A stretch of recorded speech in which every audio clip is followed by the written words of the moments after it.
Hello guys. ये हमारी video की 13 यानी 13वीं सीरीज़ है, जिस पर हम लोग लगभग ज्योग्राफी के टॉप 50 क्वेश्चन जो है चैप्टर वाइज जो देखते हैं।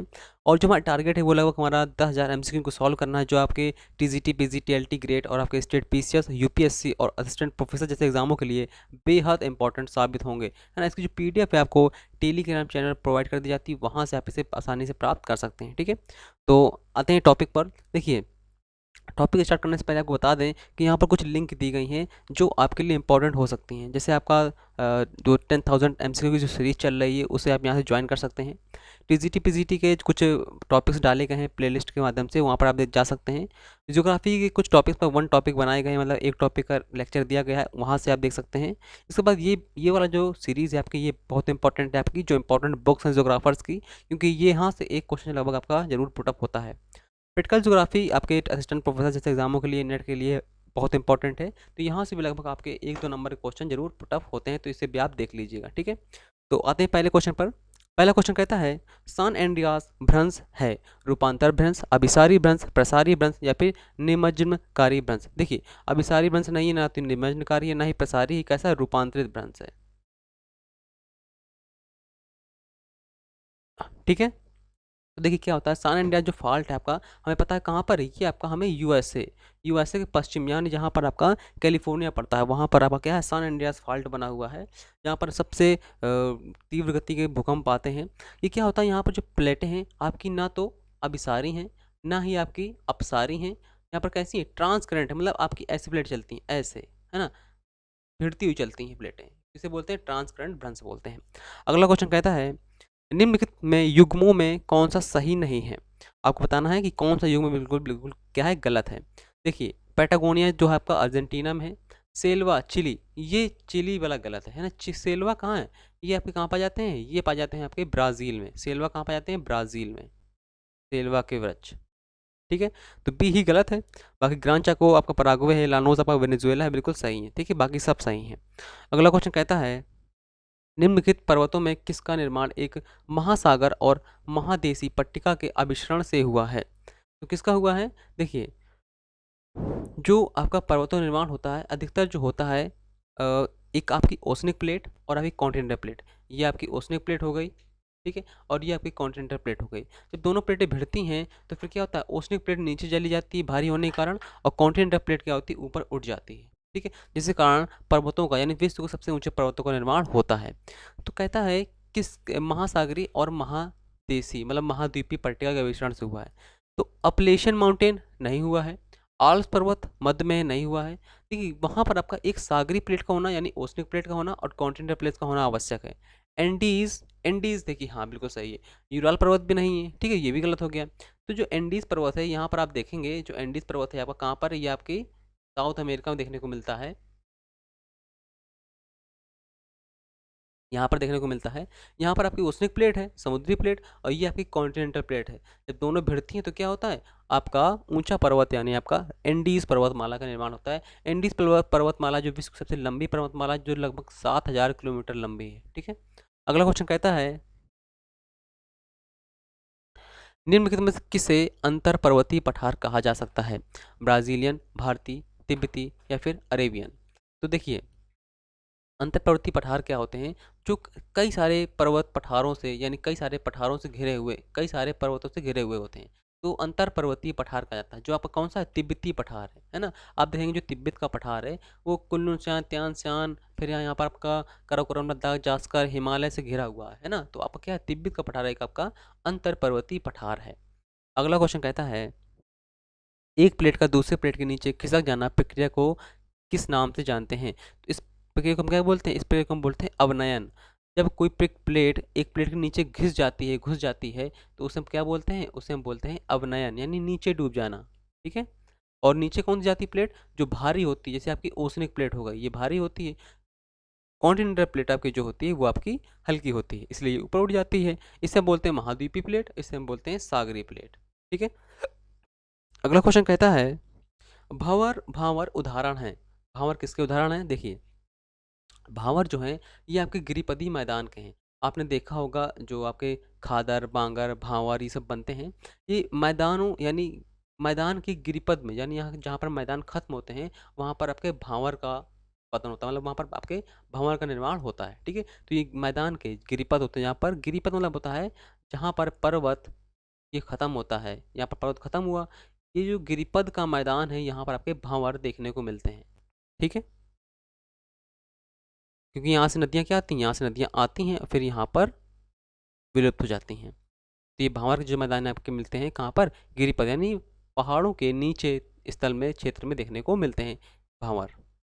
अगला क्वेश्चन कहता है, एक उत्थित भूखंड का स्थल रूप निर्माण कम प्रक्रिया प्रक्रम द्वारा रूपांतरित होता है, जिसका अवसान आकृति विहीन मैदान होता है। ये कथन कहता है ये किसका है? देखिए, ये कथन जो दिया था एम सी डेविस का था। ये कहाँ के थे? ये आपके अमेरिका के थे, यूएसए के थे। इन्होंने एप्लेसन माउंटेन का अध्ययन करते हुए इन्होंने अपर्दन चक्र को प्रस्तुत किया था। किसे दिया था? अपर्दन चक्र को प्रस्तुत किया था, जिसे डेविस का त्रिकूट सिद्धांत के नाम से भी जाना जाता है। ठीक है, अगला क्वेश्चन कहता है, निम्नलिखित में से कौन सा कथन सत्य नहीं है? यानी आपको बताना है कौन सा कथन सत्य नहीं है। तो देखिए, पैन प्लेन एक संगम मैदान है जिसका निर्माण बाढ़ के मैदानों के क्षैतिज अपर्दन के कारण होता है।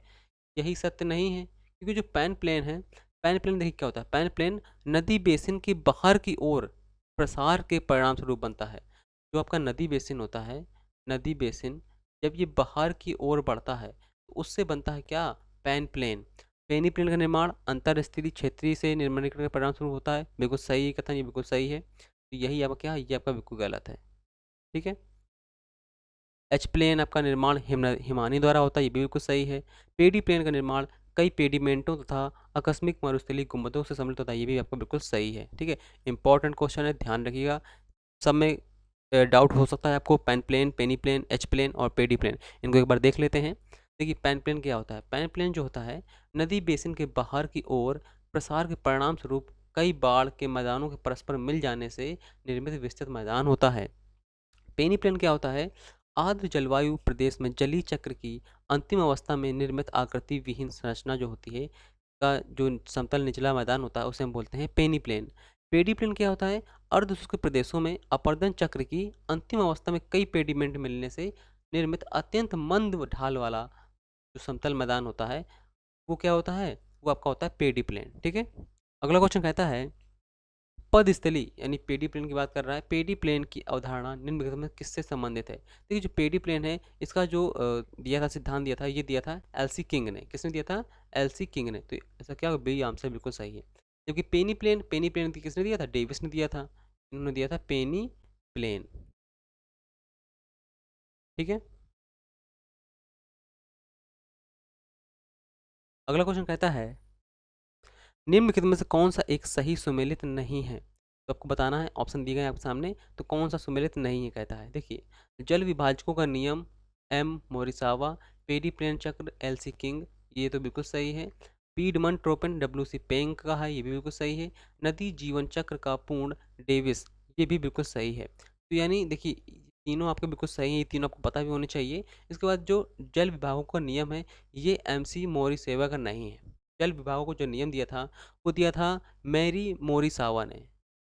नहीं, जल विभाग को जो नियम दिया था वो जल विभागों को का नियम, देखिए जल विभाजकों का कुछ नियम होगा, लेकिन इनके इनके जो साइंटिस्ट हैं या इन्होंने जो जिन्होंने इसका नियम दिया था वो तो पता नहीं है। लेकिन एमसी जो मोरिसावा हैं, जो आपके एम मोरिसावा हैं, इनका एक नियम इंपॉर्टेंट है। इनका नियम कौन सा इंपॉर्टेंट है? इन्होंने एक नियम दिया था, इसका नाम है आपका टेट्रोज्योमेट्रिकल मॉडल। कौन सा दिया था? टेट्रोज्योमेट्रिकल मॉडल, टेट्रोज्योमेट्री मॉडल। ठीक है, तो यहाँ पर आपका कौन सा है कहता है, कौन सुमेलित नहीं? तो पहला वाला ही सुमेलित नहीं है, तो पहला वाला क्या होगा? आंसर बिल्कुल सही होगा। अगला क्वेश्चन कहता है, पैन प्लेन शब्द का अर्थ क्या है? हमने पैन प्लेन, पेडी प्लेन ये सब की चर्चा की है, तो यहाँ पर आपसे पूछता है पैन प्लेन शब्द का अर्थ क्या है? तो बाढ़ग्रस्त मैदानों को जोड़ने से जो निर्मित मैदान होता था उसे हम पैन प्लेन की संज्ञा देते थे। ठीक है, अगला क्वेश्चन कहता है, विद्वानों के निम्नलिखित समूहों में से किसने पेडीमेंट के निर्माण में धाराओं तथा पार्श्विक अपरदन की भूमिका पर जोर दिया था? किसने दिया था? ये दिया था आपका पेगा, ब्लैक वेटर और जॉनसन ने। ये इन्होंने सिद्धांत ने योगदान दिया था। किसने? पेगा, ब्लैक वेटर और जॉनसन ने इन पर सिद्धांत पर काम किया था। देखिए क्या होता है, जब पेडीमेंट का निर्माण होता है तो वहाँ पर आपका पार्श्विक अपरदन जो होता है वो बहुत प्रभावी होता है। सिद्धांत को पेगा और ब्लैक विडर जॉनसन ने समर्थन दिया था इसका, ठीक है। तो ये थोड़ा इंपॉर्टेंट क्वेश्चन है और ये आ भी चुके हैं, ठीक है। जितने भी क्वेश्चन रखे गए हैं वो सब किसी न किसी एग्जाम पर आ चुके हैं, इसलिए इंपॉर्टेंट है। अगला क्वेश्चन कहता है कूट यानी आपको सही मिलान करने के लिए दिया गया है। जो सही मिलान वाले होते हैं बिल्कुल सिंपल क्वेश्चन होते हैं, अगर आपको एक या दो आ रहे होते हैं, कभी कभी तो एक ही आ रहा होता है, तब भी बिल्कुल सही हो जाता है। देखिए हम देखते हैं क्या है। भांडेर कहाँ का है? ये आपका मिलेगा मध्य प्रदेश में। रांची कहाँ मिलेगी आपको? ये आपको झारखंड की रांची राजधानी है, पता है। बस्तर जो जिला है आपका छत्तीसगढ़ का है। और श्रीलंका मेघालय। बिल्कुल सिंपल सा क्वेश्चन था, यानी आपका ए का दूसरा और बी का तीसरा, ठीक है। तो यही आंसर क्या है, बिल्कुल सही हो जाता है। अगला क्वेश्चन कहता है क्षतिपूर्ति तल की संकल्पना किसने दी थी? देखिए क्षतिपूर्ति जो तल की स्थापना संकल्पना दी थी, ये प्रॉट महोदय ने दी थी। किसने दी थी? प्रॉट महोदय ने दी थी। उन्होंने बताया था कि अलग-अलग घनत्व वाले क्षणों को हम लेते हैं तो क्या होते हैं, अलग-अलग स्तर तक नीचे क्या होती हैं, डूबू रहती हैं। यानी अगर आपका पारा है, जितनी ऊंचाई पर ऊपर गया होगा उतना उतना ही गहराई पर नीचे होगा, है ना। अगर हम किसी थर्माकोल को बनाते हैं तो थर्माकोल जितना नीचे होगा उससे कई ऊपर अधिक होगा, क्योंकि जो जितनी ऊंची चट्टान होती है उसका घनत्व उतना ही कम होता है। ये कहा था इन्होंने प्राट महोदय ने। इसे हम बोलते हैं क्षतिपूर्ति तल। तो जिन्होंने ये तल बनाया था इसे हम क्या बोलते हैं, क्षतिपूर्ति तल की संज्ञा देते हैं, ठीक है। अगला क्वेश्चन कहता है निम्नलिखित में से कौन सा सुस्थैतिक संचलन का प्रतिफल है?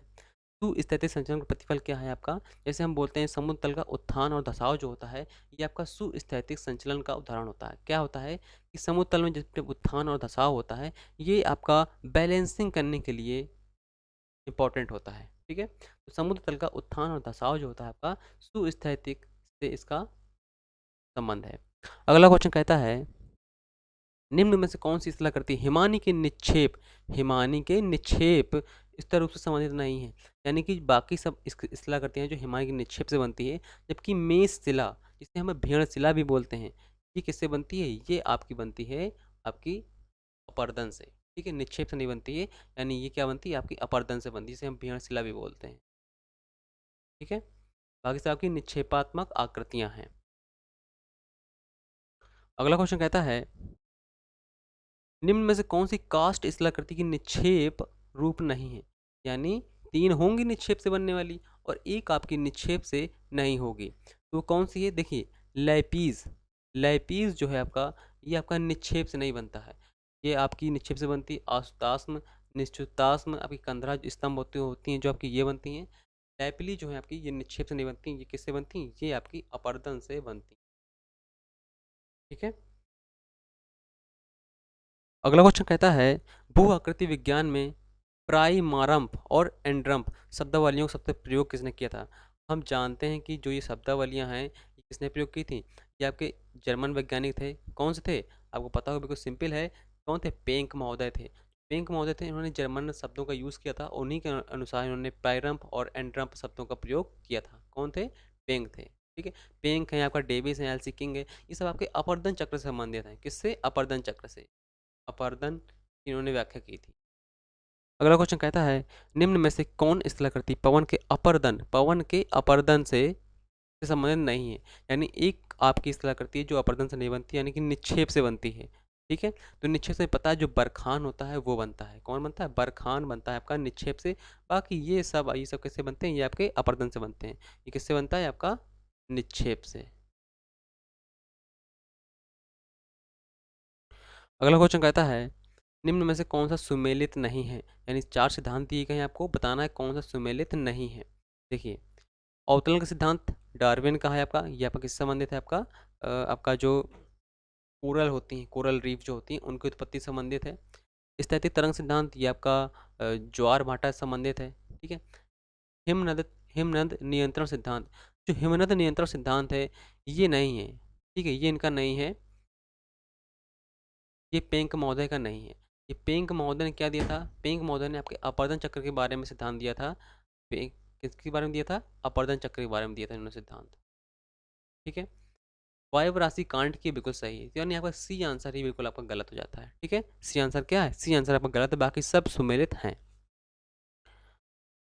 अगला क्वेश्चन कहता है स्टोन लैटिस निम्नलिखित में से किस की क्रिया द्वारा निर्मित होते हैं? तो स्टोन लैटिस जो है आपका ये बनता है आपका वायु से।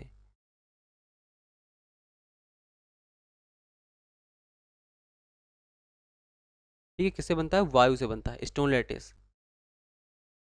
अगला क्वेश्चन कहता है निम्नलिखित में से कौन सी नदी धनुषकार डेल्टा बनाती है? देखिए बहुत सारी नदियाँ इंपॉर्टेंट हैं, लेकिन कुछ नदियों के आपके डेल्टा बहुत इंपॉर्टेंट हैं। जैसे आपका मिसिसिपी है, गंगा नदी है ना, और आपका मिसिसिपी मिसौरी है, आपकी चाइना की येलो रिवर है, ये इंपॉर्टेंट है। देखिए क्या होता है, धनुषकार यानी आपका नदी ऐसे जाती है और ये कुछ ऐसे प्रकार का डेल्टा बनाती है। तो अगर हम देखें गंगा नदी भी ऐसा डेल्टा बनाती है, नील नदी भी बनाती है, मिसिसिपी मिसौरी का पंजाकार डेल्टा है, ये पूछा गया है। ठीक है, और आपकी हडसन नदी है, ये आपकी डेल्टा नहीं बनाती है, मतलब कि कैसा डेल्टा बनाती है, ये डेल्टा बनाती है आपका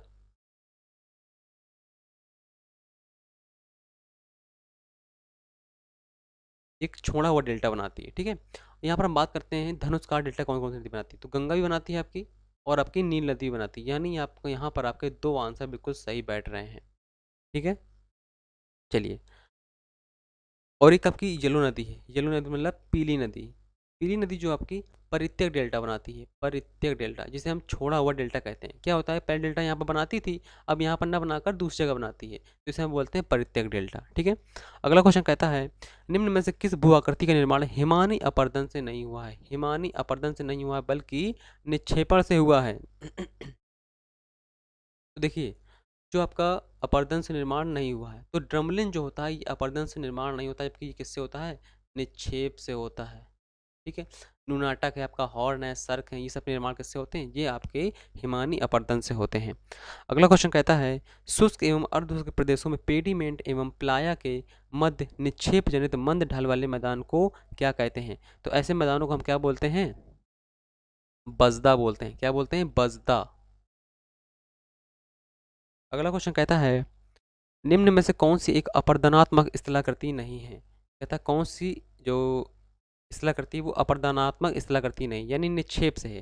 देखिए निक्षेप से क्या बनता है? स्टेलेक्माइट बनता है। जब क्या होता है, जहाँ पर आपके कास्ट प्रदेश होते हैं वहाँ पर जहाँ चूने चूने चट्टानें मिलती हैं, चूने चट्टानें जब इसमें पानी पड़ता है तो चू चू कर यानी पिघल पिघल कर ये ऐसे कुछ लटक जाती हैं, तो इन्हें बोलते हैं स्टेलेक्टमाइट। ठीक है, बाकी सब आपके क्या है? स्थलाकृति निक्षेप वाली हैं, मतलब अपर्दनात्मक स्थलाकृति नहीं, ये आपके अपर्दनात्मक नहीं है, बाकी सब कैसी हैं? अपर्दन से बनती हैं। ठीक है, ये निक्षेप से बनती है। कैसे बनती है? निक्षेप से। अगला क्वेश्चन कहता है पवन के अपघर्षण कार्य द्वारा निम्न में से किस प्रकार की स्थलाकृति का निर्माण होता है? तो पवन के अपघर्षण से, अपघर्षण वाला कार्य से पूछ रहा है, तो कौन सी स्थलाकृति का निर्माण होता है? तो हमें पता है जो अभी स्टोन लेटिस हमने पढ़ा था, है ना, पढ़ा था ना, ये पढ़ा था, जिसे हम जालिकादार शिला बोलते हैं। क्या होता है कि जब किसी कोई कोमल चट्टान होती है तो उसमें छेद छेद पड़ जाते हैं वायु के कारण, वायु गति के कारण।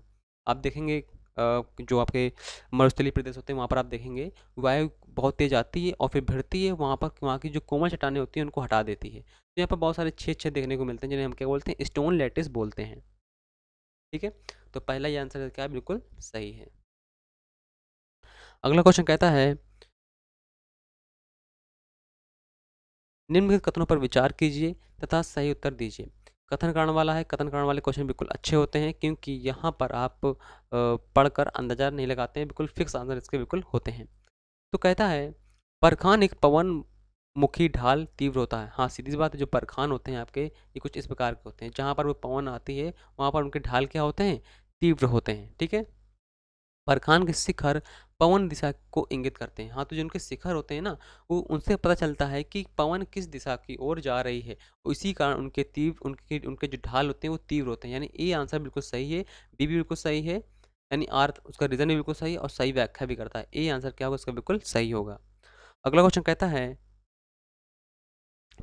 निम्न में से कौन स्थलाकृति नदी के अपरदनात्मक कार्य से निर्मित नहीं होती है? ऐसी कौन सी स्थलाकृति है जो नदी के अपरदन से नहीं बनती है? तो कौन सी स्थलाकृति है? प्राकृतिक तटबंध। ये किससे बनती है? ये आपकी निक्षेप से बनती है, सीधी सी बात है ना। तट किससे बनेंगे? निक्षेप से ही बनेंगे। अगला क्वेश्चन कहता है निम्नलिखित स्थलाकृतियों में किसका निर्माण हिमानी निक्षेप से नहीं हुआ है, यानी हिमानी अपरदन से हुआ है? तो कौन सा होगा? आपके मेष शिला जिसे हम भेड़ शिला बोलते हैं, इसका निर्माण किससे होता है? अपरदन से होता है। ठीक है, अगला क्वेश्चन कहता है निम्नलिखित में से कौन हिमनद संबंधित स्थलाकृति नहीं, कौन सी हिमनद से संबंधित नहीं है ये पूछता है। एरीट, टॉर्न, हम या फिर नूनाटक। देखिए जो हम होती है, हम आपका इससे संबंधित नहीं है, आपने कहीं नहीं पढ़ा होगा हम, ठीक है। एरीट है, टॉर्न है, नूनाटक है, ये सब आपने पढ़ी होंगी, ये सब आपकी हिमनद से संबंधित होती हैं। जबकि हम का संबंध तो खैर नहीं कहीं देखने को मिला है। हम शायद ये पानी, क्या होता है कि जो सर्क होते हैं आपके, देखिए जो सर्क होते हैं आपके, जब ये आपके पिघल जाते हैं, पिघलने के बाद हिम में दबाव पड़ता है, गहराइयों का चट्टान में तली के अपर्दन से गड्ढे बन जाते हैं। क्या होता है जब ये पिघल कर टूट कर गिरते हैं, जब गिरते हैं तो वहाँ पर क्या होते हैं, गड्ढे बन जाते हैं। और जब गड्ढे बन जाते हैं तो इस तरह के हिमनद पिघल कर पानी बना देते हैं। सीधी सी बात, जब ये गिरेगा तो सीधी बात है यहाँ पर गिरेगा, भारी होगा तो वहाँ पर गड्ढा बन जाएगा। ये गड्ढे बनने के बाद फिर ये पिघलने लगते हैं, पिघल कर वहाँ पर पानी बना देते हैं। इस गड्ढे में पानी भर जाता है और इसे ही हम टॉर्न बोलते हैं। ये तो आपका टॉर्न था। लेकिन अगर हम देखें कि हम की चर्चा कहीं पर नहीं हुई तो हम ही यहाँ पर बिल्कुल आंसर क्या होगा, गलत होगा। टॉर्न आपका, नूनाटक आपको पता होगा, एरिड पता होगा। नूनाटक क्या होती है, लटकती हुई चट्टानें होती हैं बर्फ की, ठीक है। तो टॉर्न आपको पता है आपका, लेकिन आपका जो हम है ये आपको कहीं देखने को नहीं मिलेगा। अगला क्वेश्चन कहता है,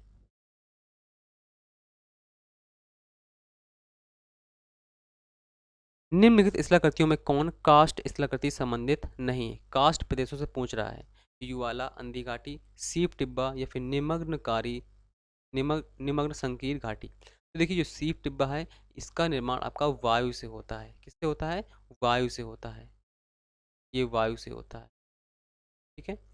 अगला क्वेश्चन कहता है, पैटर्न नोस्टा झील को, बेहद इंपॉर्टेंट क्वेश्चन, ठीक है। ये क्या होती हैं, ये आपकी बहुत सारी झीलों का झुंड होती हैं, ठीक है। इनका जो निर्माण होता है, इनका निर्माण अपर्दन से होता है, हिमानी द्वारा अपर्दन स्वरूप से होता है, ठीक है। पैटर्न झील क्या है, हिम नदियों सोपानों पर ये मिलती हैं और इनका निर्माण जो होता है अपर्दन से होता है, अपर्दन से होता है, ठीक है। याद रखिएगा, ये बहुत इंपॉर्टेंट क्वेश्चन है और ये कई बार आया हुआ है। अगला क्वेश्चन कहता है, जब रेत आपूर्ति कम हो और हवा की दिशा स्थिर हो, तब कौन सी रेत के टीले का विकास होता है।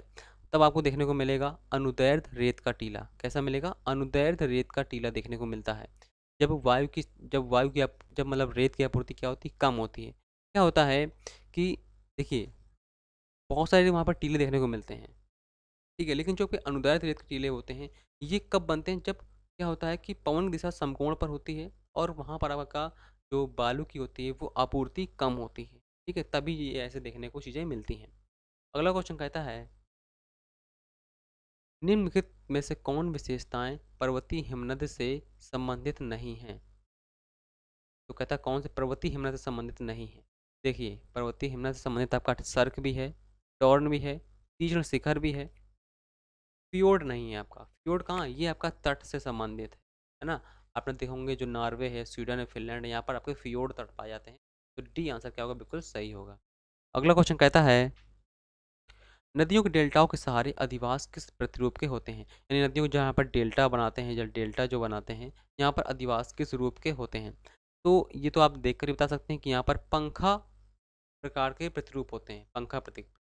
कुछ बस्तियाँ यहाँ पर है, कुछ बस्तियाँ यहाँ पर, कुछ बस्तियाँ यहाँ पर, कुछ बस्तियाँ यहाँ पर, ऐसे पंखा प्रकार के प्रतिरूप देखने को मिलते हैं। अगला क्वेश्चन कहता है, स्टेलाटाइट एक स्थलाकृति भूमि है। जो बताया था ना अभी, जहाँ पर कास्ट प्रदेश यानी चूने चट्टानें होती हैं, वहाँ पर स्थलाकृति का ऐसी कुछ लटकती हुई बन जाती है निक्षेप के कारण, जो हमें लटकी हुई दिखाई देती है, उसी स्थलाकृति को हम क्या बोलते हैं, स्टेलाटाइट स्थलाकृति। और ये कास्ट प्रदेशों में मिलती है जहाँ पर चूने चट्टानें देखने को मिलती हैं, ठीक है। अगला क्वेश्चन कहता है,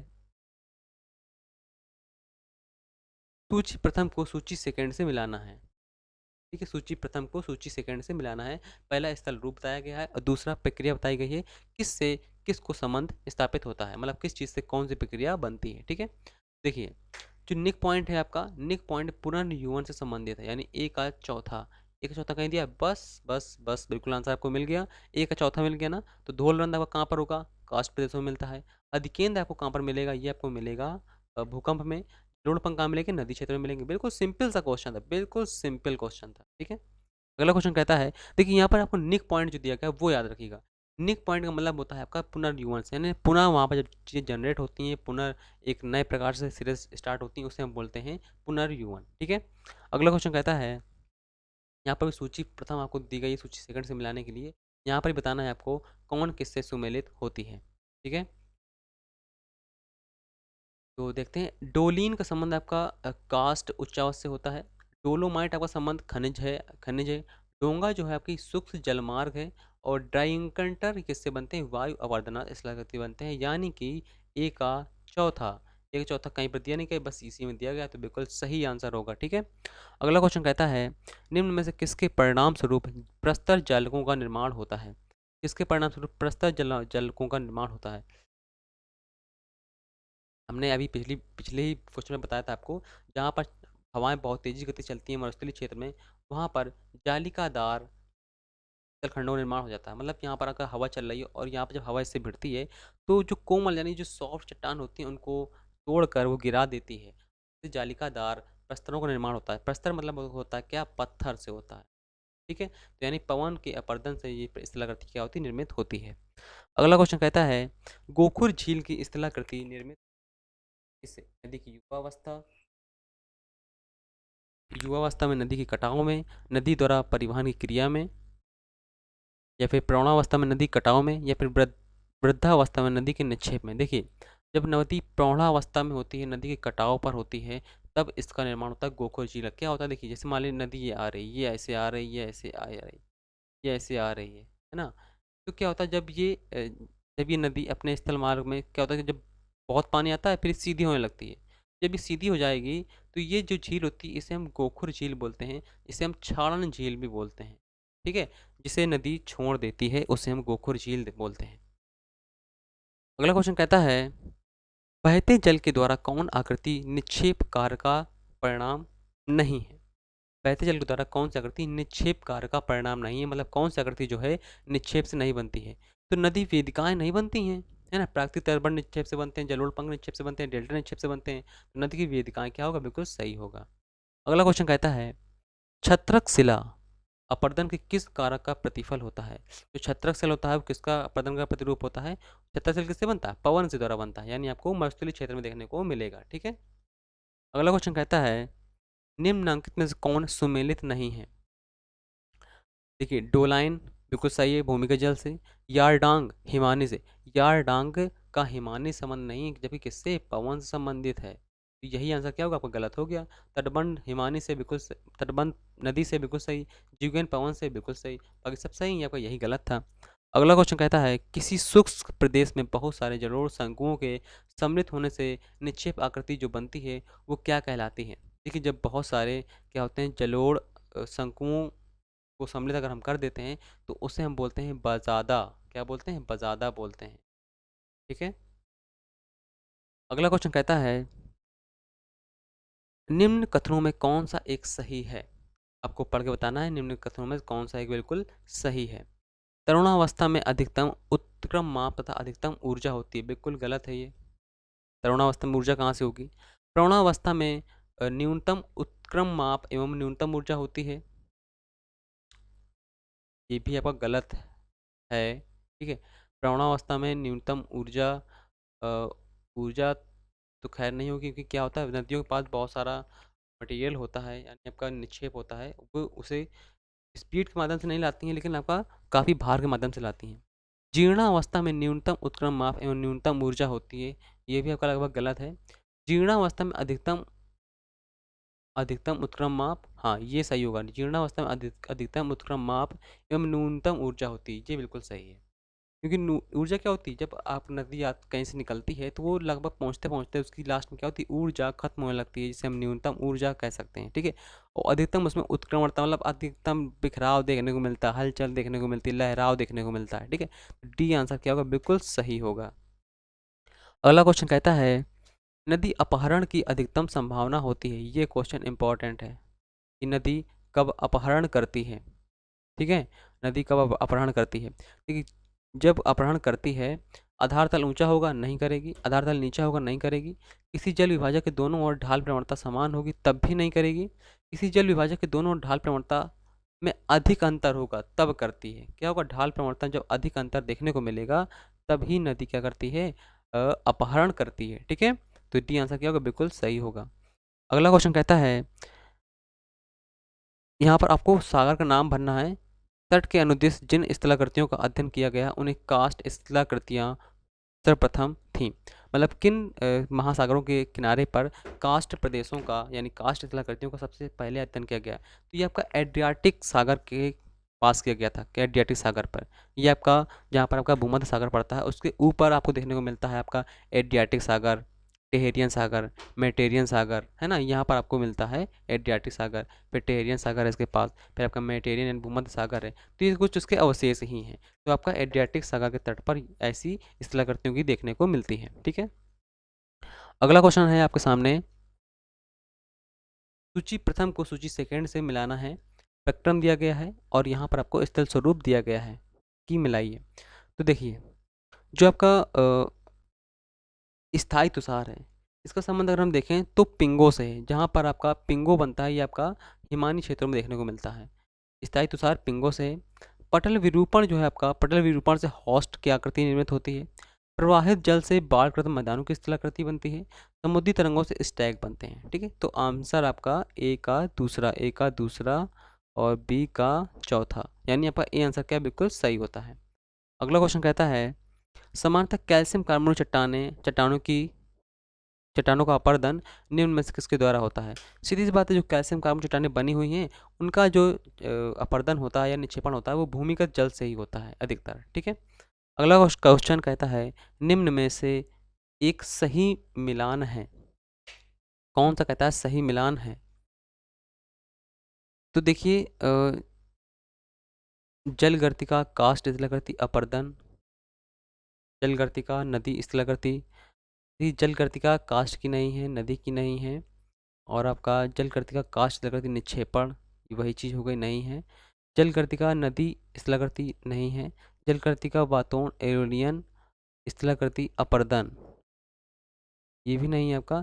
तो जलगर्तिका नदी स्थलाकृति ही होगी। हाँ, जलगर्तिका जो है आपका नदी स्थलाकृतिका और अपर्दन से होगी। किससे? अपर्दन से होगी। ठीक है, तो यानी आपका डी आंसर क्या होगा, बिल्कुल सही होगा।